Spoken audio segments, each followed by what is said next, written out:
కడప జిల్లా మైదుకూరు డివిజన్ పరిధిలోని బ్రహ్మంగారి మఠము పలుగురాళ్లపల్లె సమీపంలో వెళుతున్న ప్రయాణికులతో వెళుతున్న గూడ్స్ ఆటో ఒక్కసారిగా పల్టీ కొట్టింది. సిద్ధయ్య గారి మఠం పెద్దపేరయ్య స్వామి తిరునాళ్లకు వెళ్తున్న ఈ ఆటో అదుపు తప్పి ఒక్కసారిగా బోల్తా కొట్టింది.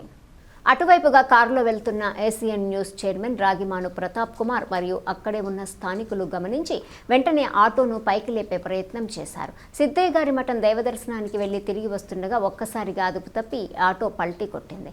అయితే వెంటనే స్పందించిన స్థానికులు ఆటో పైకి లేపడంతో ఎవరికి ఎలాంటి దెబ్బలు తగలలేదు. దీంతో ఆటోలో ప్రయాణిస్తున్న ప్రయాణికులు ఒక్కసారిగా ఊపిరి పీల్చుకున్నారు.